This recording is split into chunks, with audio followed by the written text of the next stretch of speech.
जिसको प्रभु अपना लेते हैं उसके जीवन में जरूर कृपा करके आते हैं तिरस्कार, अपमान, निंदा। क्यों? क्योंकि इसका एक चिपकाव का स्वभाव है। कोई जरा सा प्यार करे बस वो मान लेता है ये मेरा। कोई वस्तु अच्छी लगी, चिपक गया, बस उस वस्तु, इसके बिना मैं नहीं जी सकता।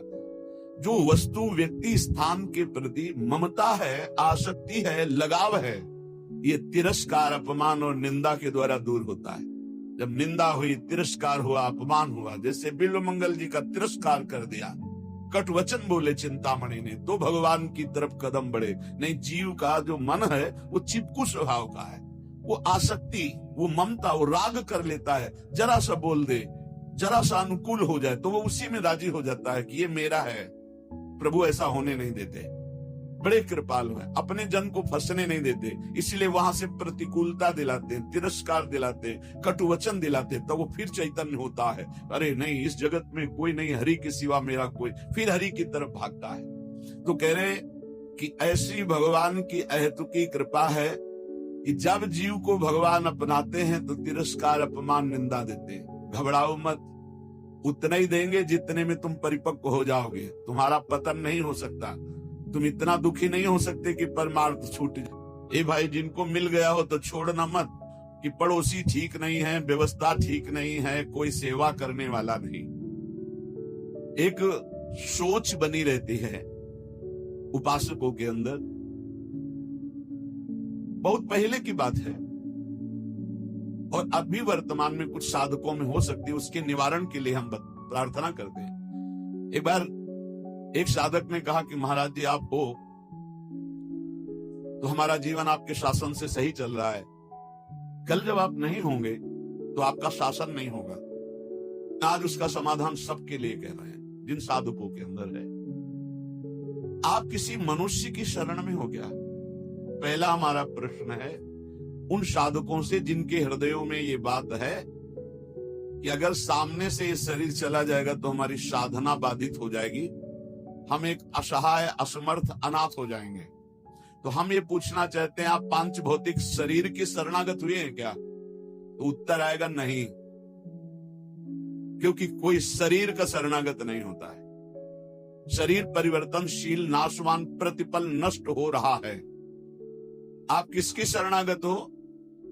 आप उस चैतन्य घन की शरणागत हो जो सर्वलोक महेश्वर है, वही गुरु है, वही परमात्मा है और वही चराचर जगत में व्याप्त है। क्या वो त्रिकाल में तुमसे कभी अलग हो सकता है? और एक हम ज्ञानेश्वरी टीका जो श्रीमद् भगवत गीता जी की और श्रीमद् भागवत की कुछ की है, उसकी बात पढ़ करके उन्होंने कहा कि जब हम किसी सदगुरुदेव का वर्ण करते हैं तो सदगुरुदेव का सूक्ष्म स्वरूप हमारे हृदय में आके बैठ जाता है।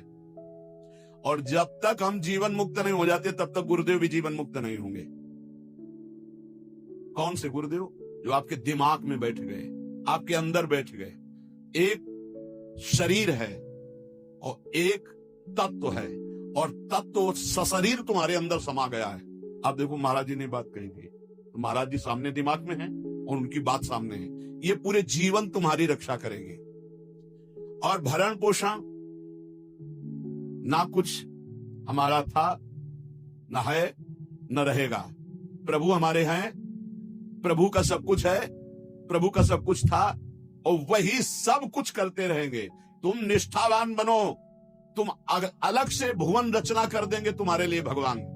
एक छोटे मोटे स्थान की बात क्या, अलग से तुम्हारे लिए भुवन रचना कर देंगे। यदि गुरु निष्ठा वाले हो तो विश्वास कर लेना, पहले तुम्हारा विश्वास का परीक्षण होगा और परीक्षा में पास हो गए तो भुवन के भुवन तुम्हारे कर देंगे। अनंत ब्रह्मांडों के मालिक हैं। तुम अपने जीवन की परवाह करते हो, इसका मतलब तुम शरणागति में अभी कलंक लगा रहे हो। मेरा प्रभु बचपन से कह रहा हूं, इसीलिए बोल देता हूं, यह अहंकार बना ही रहेगा। बचपन से हम जिनकी शरण में उनके दुलार को आज तक देखते रहे, कोई एक साथी नहीं रहा कि हमें 10 कदम भी हाथ पकड़ कर चला दे। 13 वर्ष की अवस्था कोई अवस्था होती है, ज्ञान विज्ञान संपन्नता होती है, और उसी समय से गंगा का किनारा पकड़ा। और आज तक मेरे भगवान मेरे साथ ऐसे करुणा कर तो वो भगवान क्या तुम्हारे नहीं है? क्या तुम्हारी शरणागति का वो पालन नहीं करेंगे? फिर ये प्रश्न क्यों हो जाता है मुझे किसने संभाला बचपन से अभी तक? किसने संभाला? कोई विश्व में ऐसा नहीं कह सकता कि 10 वर्ष हमने संभाला, एक दिन भी नहीं। वही परम गुरु गुरुदेव का रूप। गुरुदेव तो बाद में मिले हैं, घर से तो उसने पहले निकाला। सूक्ष्मता से देखिए, उस जगत गुरु ने घर से निकाला वैराग्य दिला के, उस जगत गुरु ने भ्रमण कराया, फिर गुरु रूप से मिले, फिर हमको सतमार्ग में चलाया, फिर अंतर ध्यान हो गए, फिर सदगुरु रूप से आगे मिले, फिर पला, फिर सदगुरु रूप से आगे, वो आगे आगे बढ़ता चला जा रहा है। वही परमात्मा तत्व, वो क्या तुम्हारा नहीं है? तुम निर्भय निश्चिंत नहीं? अरे तुम शरणागत हो, चल के तो दिखा एक कदम विपरीत। अगर थोड़ी भी शरणागत हो गए तो एक कदम तो विपरीत नहीं चल सकता जीवन में, यदि शरणागत है।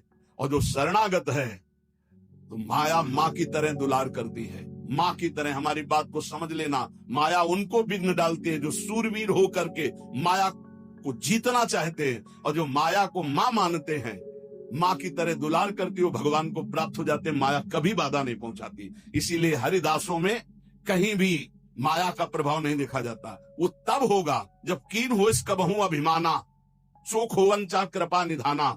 अगर अभिमान रहित होकर दैन्य भगवान की शरण में, तो माया है ही नहीं, वो माँ है। देखो सियाजू के लिए क्या कह रहे हैं रघुनाथ जी मनु जी से, आदि शक्ति जय जग उपजाया सो अवतरी मोरिया माया।